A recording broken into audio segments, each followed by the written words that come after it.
Hai, jadi gue udah pulang dari Jogja 2 hari lalu. Bener-bener gue pertama kali banget ngerasain trip yang lu udah liat lah kemarin kayak gimana trip gue ke Jogja tanpa istri gue dan anak gue pertama kali. Padahal awal gue nikah istri gue tuh kayak, Jangan pernah diundang sama orang nggak diajak gitu deh. gue bilang pasti ada masanya, gue sibuk banget dan gak bisa ngajak beliau, istri gue dan anak gue.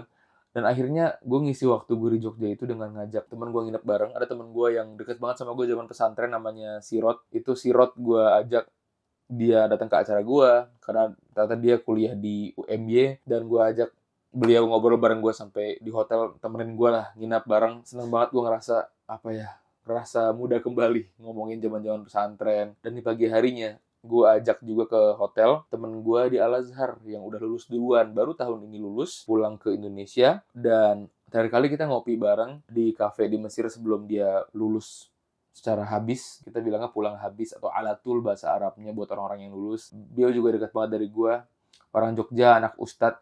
Gue bareng dia karena sambil puasa, tapi tempat yang paling bagus buat nongkrong adalah restoran hotel. Kita ke restoran tanpa makanan sama sekali. Di situ kita ngobrol, ngomongin soal Ramadan Rehab yang pengen gue bahas sama kalian, berupa gimana sih kita mengurangi kebiasaan buruk kita dalam menghabiskan waktu buka puasa menuju Isya, yaitu dengan mengurangi bukber. Dan kemarin aslinya gue ada bukber bareng teman angkatan gue di pesantren, gue pun gak ikut, qadarullah, padahal bareng mereka pun gak sia-sia gitu loh, kita orang-orang yang bener gitu kan. Cuman gue banyak banget nolakin bukber atau menghindari ajakan bukber, karena gue tahu kebanyakan bukber itu banyak banget yang merugikan agama kita, diri kita, prinsip kita. Kalau prinsip tuh kayak misalnya kalian udah punya prinsip yang hemat, tapi dirusak sama bukber yang isinya orang-orang pamer harta, jabatan, pekerjaan, dan lain-lainnya. Itu makanya orang-orang yang bukber tanpa mengetahui output dari bukber tersebut,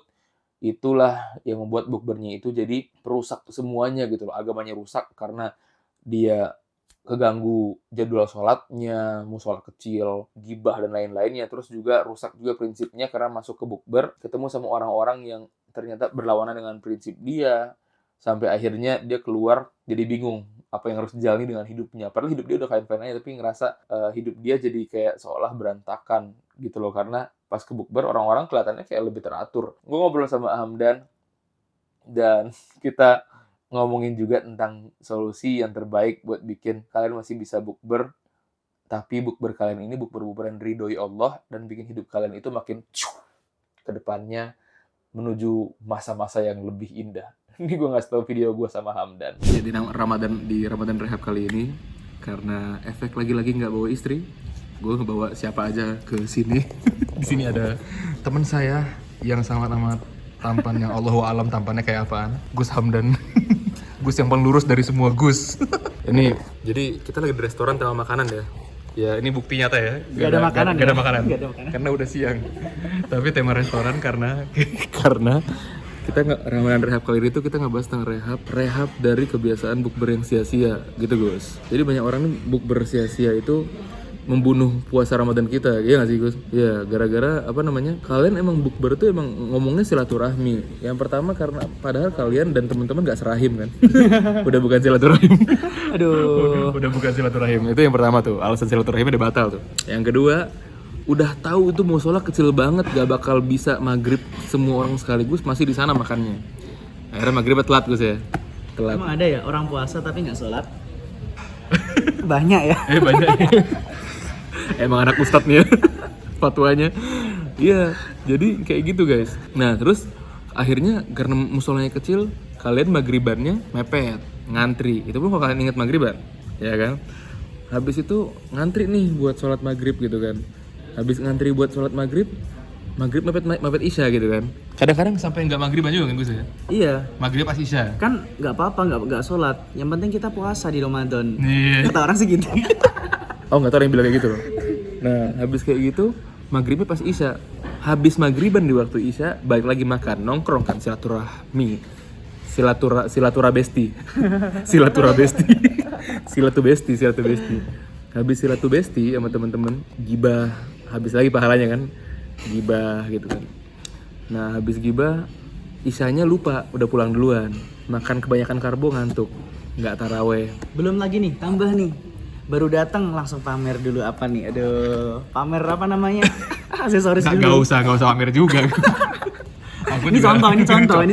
Contoh. Terus dibilang pamer kunci mobil. Aduh. Di kantongnya dikeluarin kicik-kicik dari samping gitu kan. Aduh. Padahal kantongnya dalam, nggak dipakai kantongnya tuh dikeluarin. Dalamnya cuma dompet itunya doang, sama STNK nya dalam. Kuncinya di luar. Suzuki apalah BMW. Nah, semua tuh dapat tuh ke apa namanya kesombongan segala macam apa. Dan pahala puasa itu gugur gitu loh.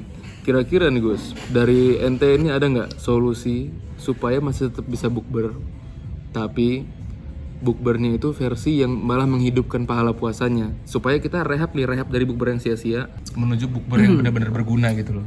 Ada nih, mungkin gimana caranya biar bukbernya itu lebih bermanfaat lagi, nggak mengurangi pahala puasa, bahkan justru menambah pahala puasa. Mungkin kita bisa bukber itu di tempat-tempat seperti kita bukber bersama anak-anak yatim. Iya bener ya. Iya. Di apalagi biasanya kalau di tempat anak yatim ada masjidnya juga kan. Nah, itu. Ada masjidnya. Jadi kita di emperan masjidnya kan. Ya kalau misalkan makan enak kan bisa pesen pizza juga kan. Boleh. Iya bener. Anak yatim kan jarang makan pizza Iya, misalnya. apalagi gitu. itu kita kan juga akhirnya membahagiakan mereka, membuat mereka senang. Iya asli banget iya. Itulah. Iya, itu selama ini bukber yang aku impikan bersama teman-teman itu seperti itu. Tapi ya itulah kesibukan Mereka masing-masing. Enggak, mereka pilih bukber yang lain. Nah itu dia.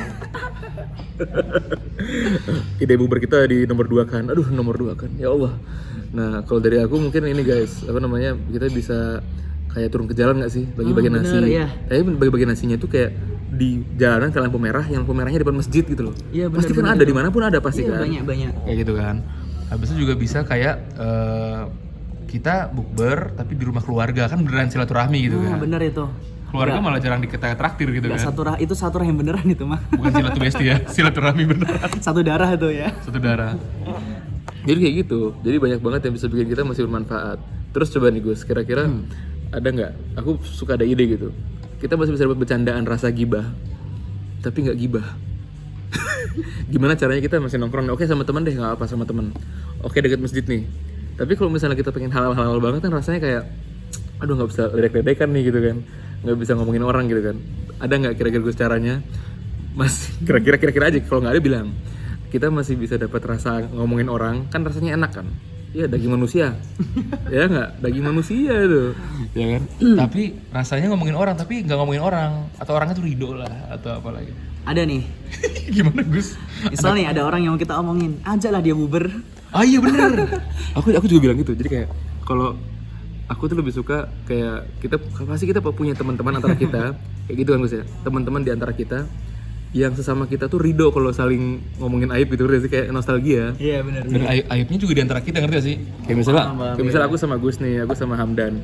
Namanya Gus Hamdan. Gusnya itu temennya ngisengin bikin nama Instagramnya itu Gus ya, bukan nama beneran ya. Iya, udah gue ganti tuh namanya. Gak ada Gusnya sekarang. Citra yang palsu. Gus palsu ini. Takut Gusnya nanti jadi aib sendiri. Astagfirullah. Ini politik banget bahasannya. Ya Allah. Enggak ya, buat Gus-Gus di luar sana bukan memaksudkan memojokkan Oknum. Iya, oknum saja oknum. Iya. Atau mungkin bahkan takutnya nanti justru saya sendiri yang membuat citra Gus jelek gitu kan. Iya, karena Hamdannya yang kurang Gus. Kurang berakhlak sebagai Gus yang benar gitu maksudnya gitu loh. Mau jadi Habib sebentar lagi.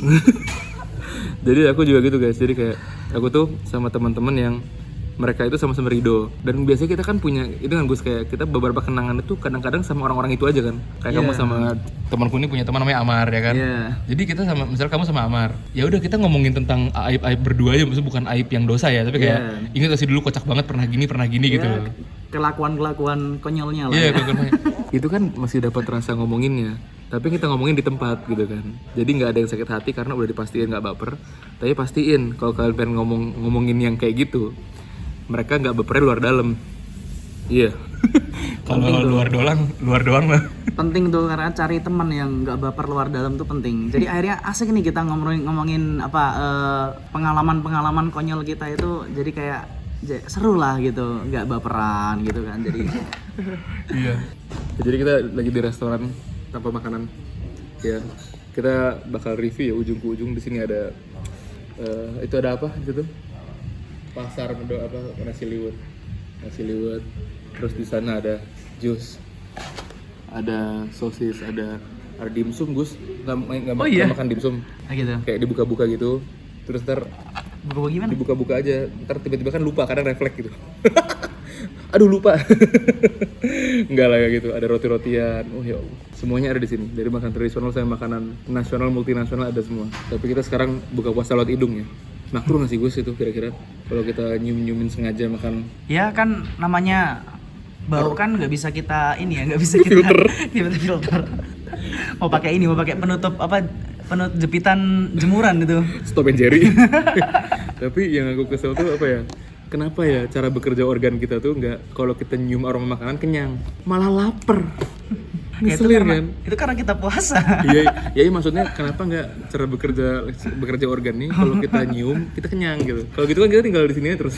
Ada nih orang-orang yang orang-orang yang dia itu suka berbagi nih biasanya mereka itu kalau ngelihat orang-orang misalnya berbagi sama orang yatim nih, itu mereka ketika memberikan makan itu mereka lihat aja tuh udah kenyang, kadang kayak gitu. Oh ya? Iya, itu apa ya?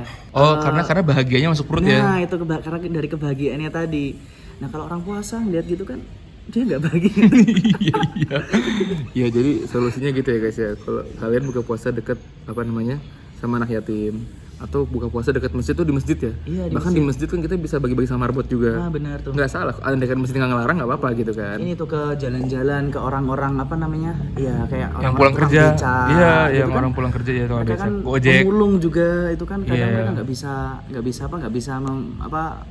bisa dapat makanan buka Dan puasa. kenyangnya lebih ya. kenyang kan, kenyangnya Iya. lebih membahagiakan, lebih mengenyangkan hati juga. Bener. Kayak gitu. Dan juga kalau misalnya kalian pengen dari gibah juga ya, ajak orang-orang yang kalian tahu sama-sama nggak baper bukber sama kalian. Dan ya gitu Gus kira-kira ya. Jadi kalian harus belajar dari beliau. Jangan mokel dengan sengaja, oke? Jangan diam-diam mampir nasi padang. Minimal jangan ngintip-ngintip warteg dulu Gus. Aduh. Buka-buka GoFood juga boleh tuh. Ya itulah kayak gini jadi kalau nggak ada istri. Kalau ada istri aku udah nggak akan lama-lama di restoran. Aku tuh kalau ada istri Gus kesini bareng aku, itu di restoran cuman kayak setengah jam, balik ke kamar lagi gitu, mendiskusikan dunia kayak gini. Karena nikmatnya ada di kamar. Iya, nikmatnya ada di kamar. Ini gara-gara aku nggak ada istri nih sama kamu nih jadi bahas konspirasi perang dunia ke-8. Bahaya kalau kita nikmatnya ada di kamar lah. main HP ada wifi. Bisa yang damkar. Syukur ya Mas Ai. Iya bang. Mas. Sekali-kali. Hati ya. Semoga lancar semua KKN semua lah. Kuliah sampai sukses lah semua. Ketemu lagi insya Allah ya. Assalamualaikum. Udah. Kita kembali ke bandara ini yang kayak bandara Turki. Persis semuanya. Dari dalam sampai luar sampai parkiran. Persis, gue bilang dari awal gue nyampe tuh. Ini persis bandara Turki. Ada ininya. Di sini biasanya dulu ada mobil lainnya. Keren deh pokoknya. Persis banget, nggak ada yang beda. Nah kita masuki bandaranya. Dan insya Allah kembali ke Soekarno-Hatta Terminal 2. Nah ini isinya dalamnya cantik kan ya. Luas, lapang, dan esensi tradisionalnya masih banyak gitu. Arsitekturnya semuanya masih cakep. Nggak kayak cuma besi-besi doang kayak Terminal 3 Soekarno. Di sini banyak banget pameran adat, oleh-oleh, crafting, toko-toko. Kita disuruh muter dulu sebelum masuk. Apa gue salah masuk ya? Kayak salah masuk. Gak. Tadi gue kira lawan arah, salah arah. Ternyata kalau ngikutin orang, ketemu juga ngelewatin pameran ini. Jalan keluarnya menuju check-in. Aneh banget. Diputer dulu biar kita belanja lah. Seenggaknya yang dijual-jual lucu-lucu sih. Keliling sini, bagus. Lucu ya rasanya kayak lagi di Malioboro dan lain-lain lah. Gabungan antara mall sama pasar. Oleh-oleh gabungan semua di sini ada. Makin lapar siang-siang. Lagi puasa lagi. Nih kalau kita lihat ya penerbangan kita nih jam 1 Jakarta. Ya, insya Allah, bismillah. Ada art gallery, ada gaduh. Ya Allah, dari zaman gue SMP apa nih? Sini persis banget bandara Istanbul. Persis banget. Manjangnya semuanya.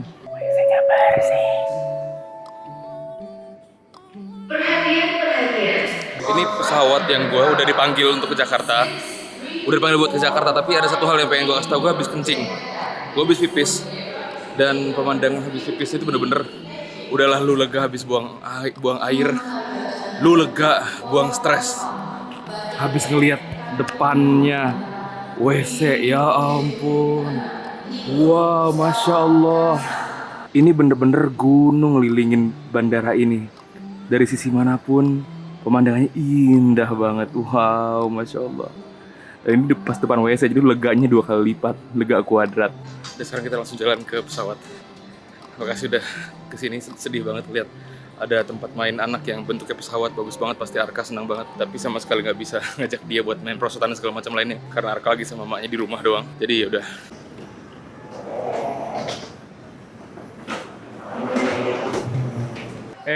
Mana si Arka? Ya Allah, ditungguin. Kakak.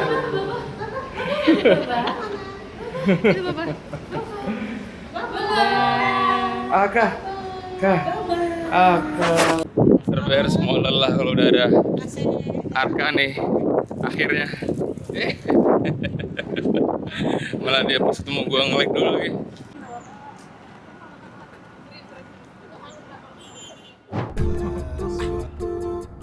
Kita nggak dapet jatah buat ketemu Pak Presiden.